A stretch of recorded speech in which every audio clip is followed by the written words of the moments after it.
Hollywood has always thrived on illusions. Behind the flashing cameras and magazine covers, the industry built stories that fans were desperate to believe. And few stories seemed more perfect than Humphrey Bogart and Lauren Bacall. He was the tough, world-weary icon of film noir.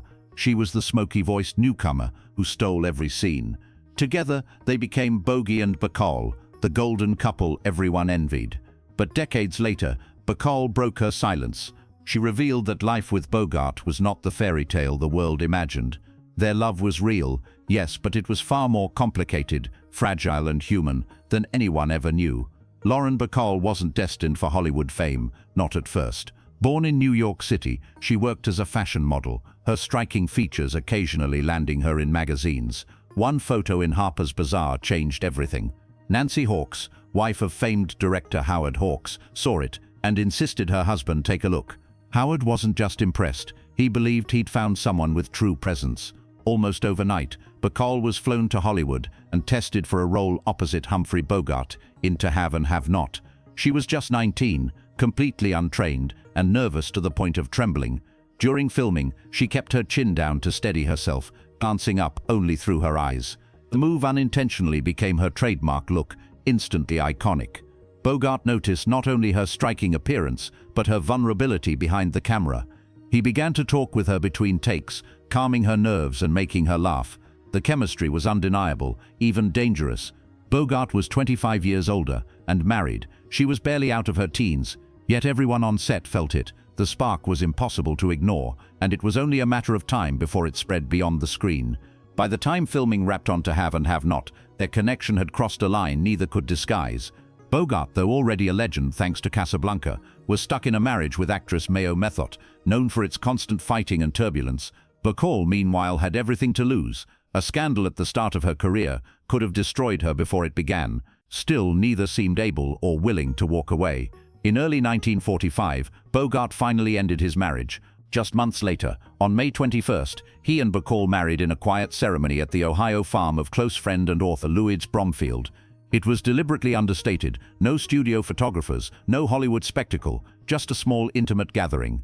News leaked almost instantly, and fans across America erupted with excitement. Headlines declared, "Bogey gets his Bacall." To the public, it was the perfect romance, the rugged leading man and the fresh-faced starlet. Post-war America, craving hope and love, embraced them as the embodiment of everything optimistic. Hollywood had its new golden couple, but behind the glamorous headlines, the pressures of such a public relationship and their very different lives were already starting to build beneath the surface. On the outside, their marriage looked effortless. Photographers captured their radiant smiles, and magazines painted them as inseparable. But the reality was far more layered. Humphrey Bogart was older, set in his ways, and known for his stubborn streak. He thrived on independence, often escaping to his beloved yacht, the Santana, to sail for hours, sometimes with Bacall, but often alone. Bacall, still in her 20s, was restless, eager to grow into her own person beyond the shadow of her famous husband. Arguments happened often, sometimes over serious matters, sometimes over the smallest of things.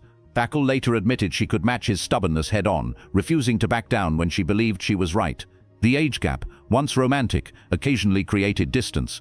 Bogart had already lived through years of Hollywood politics, divorces and fame, while Bacall was just starting her adult life. Jealousy surfaced too. Bogart, though deeply protective, grew tense if another man lingered too long in conversation with her. She, in turn, sometimes felt sidelined when he sailed without her or prioritized poker nights with friends. To the world, they were flawless. But inside their home, their relationship was built on passion, clashes, and the constant struggle to balance love with independence. If their private life was complicated, their professional one only added fuel to the fire. Hollywood quickly realized the magnetic power of Bogart and Bacall together on screen. In 1946, they reunited in The Big Sleep, an adaptation of Raymond Chandler's detective novel. The plot was notoriously confusing. Even Chandler admitted he lost track of one of the murders, but it didn't matter. Audiences came for Bogey and Bacall, and they got fireworks. On set, Bogart treated Bacall like a partner, respecting her instincts, yet his perfectionist nature sometimes clashed with her inexperience. He would insist on retakes until a scene felt right, which could be intimidating for the young actress. Bacall, however, rose to the challenge. She later said he never coddled her, he treated her as an equal, which pushed her to prove herself. Their next films, Dark Passage, 1947, and Key Largo, 1948, cemented them as Hollywood's ultimate on-screen pair. The audience adored their banter, the fiery glances, the tension that felt too real to be scripted. But behind that screen magic was a constant push and pull, two strong personalities trying to merge careers, reputations, and egos into something that looked effortless to the rest of the world. By the mid-1950s, their marriage had weathered years of ups and downs, and life seemed steady. They had 2 children, a beautiful home, and the kind of status most could only dream of. Then everything shifted. In 1956, Bogart was diagnosed with esophageal cancer. For a man who had seemed untouchable, the news was devastating. His chain-smoking and heavy drinking, so common in Hollywood, had finally caught up with him. Bacall's response was immediate. She put her career on hold, rejecting roles to focus entirely on her husband. Their home transformed into a place of quiet care, flowers on the table, music playing softly, friends dropping by. Bacall shouldered the burden with grace, though she later admitted it was the hardest role of her life. Bogart, ever proud, fought to maintain his humor. He joked with doctors, teased Bacall, and insisted on reading scripts, as if planning his next film. But the decline was obvious. His voice weakened, his once solid frame withered, and exhaustion became constant. Friends like Frank Sinatra, Spencer Tracy, and Katharine Hepburn visited often, bringing moments of laughter. But through it all, Bacall was his anchor, standing beside him as the man once larger than life slowly faded. By January 1957, it was clear that Bogart's fight was nearing its end. The man who had once embodied toughness now moved with fragility, his steps small and deliberate. The illness had spread, leaving him exhausted even after the simplest tasks. Bacall remained at his side, reading to him, updating him on their children, and offering quiet companionship when words were too heavy. Even in those moments, Bogart's wit surfaced. If she fussed over him too much, he would whisper, "Baby, you'll spoil me." On January 14th, Humphrey Bogart passed away in his sleep. He was 57. Hollywood's brightest stars filled the church at his funeral. Spencer Tracy spoke with his voice breaking, Frank Sinatra sat quietly in the back, and Katharine Hepburn comforted friends with quiet strength. There was no spectacle, no staged performance, just sorrow for a man they truly admired. Bacall stood tall through the service, her grief hidden behind the poise that had captivated the world. But when she returned home, the silence was unbearable. The yacht was docked without its captain, the poker table untouched, Bogart's chair empty by the fireplace. At just 32 years old, Bacall was a widow, left with 2 children and a life that suddenly felt directionless. For months, Bacall moved through life in a fog. Friends visited, letters from fans poured in, but none of it filled the void left by Bogart's absence. Slowly, work became her way forward. Later in 1957, she returned to the screen in Designing Woman opposite Gregory Peck. Critics praised her, but she admitted she often felt like she was simply going through the motions.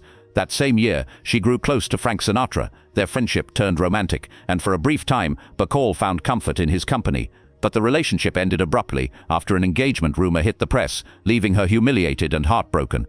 Bacall later said the breakup reminded her just how exposed she would always be under public scrutiny. In the years that followed, she rebuilt her career on Broadway, stepping out from Bogart's shadow. Productions like Cactus Flower, Applause, and Woman of the Year allowed her to prove her talent on her own terms. Yet even as she forged her new identity, Bogart's presence lingered. Photos of him remained in her home, and his films on television reminded her and the world that their story was never truly finished. She carried his legacy as part of her own. By the 1980s and beyond, Bacall had lived several lifetimes: Hollywood stardom, Broadway triumphs, personal reinvention. Yet even in her later years, interviews always circled back to Bogart.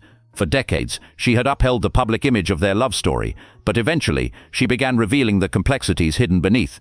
She admitted that life with Bogart was far from easy. His controlling nature, his deep stubbornness, and his emotional distance at times tested her patience.